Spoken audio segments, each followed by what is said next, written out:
സമുദ്രനിരപ്പിൽ നിന്നും 3000 അടി ഉയരത്തിൽ സ്ഥിതി ചെയ്യുന്ന പൊന്മുടി തിരുവനന്തപുരം ജില്ലയിലെ പ്രശസ്തമായിട്ടുള്ള വിനോദസഞ്ചാര കേന്ദ്രങ്ങളിൽ ഒന്നാണ്.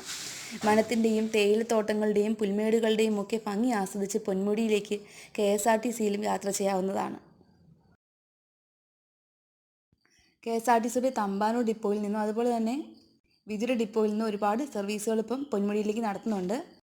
രാവിലെ 8 മണി മുതൽ വൈകുന്നേരം 4 മണി വരെയാണ് സഞ്ചാരികൾക്ക് പൊന്മുടിയിലേക്കുള്ള പ്രവേശന സമയം. കേരള ടൂറിസത്തിൻ്റെ ചെക്ക് പോസ്റ്റ് കടന്നിട്ടാണ് നമുക്ക് പൊന്മുടിയിലേക്ക് യാത്ര പോകാനായിട്ട് പറ്റുന്നത്. അപ്പോൾ അവിടെ പാസ്സായിട്ട് നമ്മൾ ഒരു വ്യക്തിക്ക് 40 രൂപ വെച്ചും, അതുപോലെ തന്നെ വാഹനങ്ങളിൽ പ്രൈവറ്റ് വാഹനങ്ങളിലാണ് പോകുന്നതെന്നുണ്ടെങ്കിൽ ബൈക്കിലാണെങ്കിൽ ഒരാൾക്ക് 20 രൂപ എന്നുള്ള കണക്കിനാണ് ആകുന്നത്. ഇപ്പോൾ സഞ്ചാരികൾ വളരെ കുറവുള്ള സമയമാണ്. അപ്പോൾ നമ്മൾ ടോപ്പ് പോയിന്റിലേക്ക് പോയിട്ട് തിരിച്ച് വരുന്ന വഴിയാണ്. അപ്പോൾ വഴിയിൽ വന്ന സമയത്ത് നമ്മൾ ഇതുപോലൊരു പന കണ്ടിട്ടുണ്ടായിരുന്നു. ഇത് കണ്ടിട്ട് ഏകദേശം ഒരു ഈന്തപ്പന പോലെ തോന്നിയിട്ടുണ്ട്. അപ്പോൾ അറിയാവുന്നവരുണ്ടെങ്കിൽ ഇത് ജസ്റ്റ് കമൻറ്റ് ചെയ്യുക എന്ത് പ്ലാന്റ് ആണെന്നുള്ളത്. അപ്പോൾ നമ്മൾ ഏതൊരു പ്രദേശത്ത് പോകുമ്പോഴേയും തന്നെ നമ്മുടെ ഈ ഒരു പൊന്മുടിയിലായാലും ഓരോ സീസൺ ഉണ്ട്. അപ്പോൾ സീസൺ സമയത്ത് പോവുകയാണെങ്കിൽ നമുക്കതിൻ്റെ പൂർണ്ണമായിട്ടുള്ള മനോഹാരിത എൻജോയ് ചെയ്യാനായിട്ട് പറ്റും.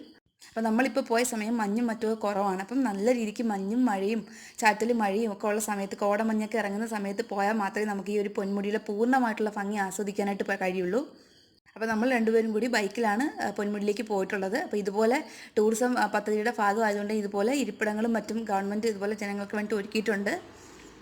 അപ്പോൾ മഞ്ഞ് പുതച്ച് കിടക്കുന്ന ഒരുപാട് മലനിരകൾ നമുക്ക് പൊന്മുടിയിൽ കാണാനായിട്ട് പറ്റുന്നതാണ്.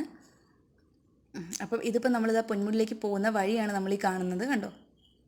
അപ്പോൾ ഈ വഴിയോരങ്ങളിൽ തന്നെ ഒരുപാട് കാടും വനങ്ങളും ഒക്കെ ഉള്ളതുകൊണ്ട് തന്നെ അതിൻ്റെ ഭംഗിയെല്ലാം നമുക്ക് ആസ്വദിച്ച് യാത്ര പോകാവുന്നതാണ്. മുഴുവനായിട്ടും മൊത്തത്തിൽ ഇവിടെ 22 ഹെർപ്പൻ വളവുകളാണുള്ളത്. KSRTC ബസ്സിലാണെങ്കിൽ അതുപോലെ നമ്മുടെ ബൈക്കിലൊക്കെ ആണെങ്കിൽ നമുക്ക് പൂർണ്ണമായിട്ടും അതിൻ്റെ ഒരു ഭംഗി ആസ്വദിക്കാനായിട്ട് കഴിയും. ഇപ്പം പോകുന്ന വഴിയെല്ലാം തന്നെ ഗവൺമെൻറ് നല്ല രീതിക്ക് തന്നെ റോഡും കാര്യങ്ങളും എല്ലാം ടാർ ചെയ്ത് സൂക്ഷിച്ചിട്ടുണ്ട്. അതുകൊണ്ട് തന്നെ യാത്ര കുറച്ചുകൂടി സുഗമമായിരിക്കും. പൊന്മുടിയിൽ ഒരുപാട് ടൂറിസം പാക്കേജുകളും മറ്റും ഉണ്ട്. അതുപോലെ തന്നെ ദൂര സ്ഥലങ്ങളിൽ നിന്ന് വരുന്ന സഞ്ചാരികൾക്ക് വേണ്ടി റിസോർട്ടും മറ്റു സൗകര്യങ്ങളും ഉണ്ട്. അതുപോലെ തന്നെ വഴിയോര കച്ചവടക്കാരും നമുക്ക് വഴിയിൽ കാണാനായിട്ട് പറ്റും. തേയിലയും മറ്റും ഇവിടെ കൃഷി ചെയ്യുന്നുണ്ട്. അപ്പോൾ തേയിലപ്പാടങ്ങളും അതൊക്കെ നമുക്ക് കാണാനായിട്ട് പറ്റും. അതുപോലെ തന്നെ എനിക്ക് ഏറ്റവും ഒരു അട്രാക്ഷനായിട്ട് തോന്നിയ ഒരു കാര്യം, പോകുന്ന വഴിയിൽ നമുക്ക് ഗ്രാമ്പൂവും മറ്റും സുഗന്ധ വ്യഞ്ജനങ്ങൾ നട്ടിരിക്കുന്ന ഒരു സ്ഥലമുണ്ട്. അപ്പോൾ അവിടെ എത്തുമ്പോൾ അന്തരീക്ഷത്തിന് ഫുള്ളായിട്ട് ഈ ഗ്രാമ്പൂവിൻ്റെയൊക്കെ മണമാണ്. അപ്പോൾ അതൊക്കെ നമുക്കൊരു പ്രത്യേക വൈബ് കിട്ടുന്ന ഒരു ഇതാണ് യാത്രയിൽ.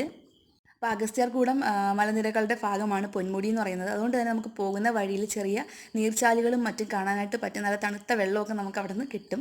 അതൊക്കെ ഒരു പ്രത്യേക ഭംഗിയാണ്. അപ്പോൾ നഗരത്തിൻ്റെ പൊടിപടലങ്ങളിൽ നിന്നെല്ലാം രക്ഷ നേടി നമുക്ക് ഗ്രാമത്തിൻ്റെ ആ ഒരു ഭംഗിയും അതുപോലെ തന്നെ വനപ്രദേശത്തിൻ്റെ ഒരു കാഴ്ചകളും പ്യുവറായിട്ടുള്ള എയറും ഒക്കെ ശ്വസിച്ച്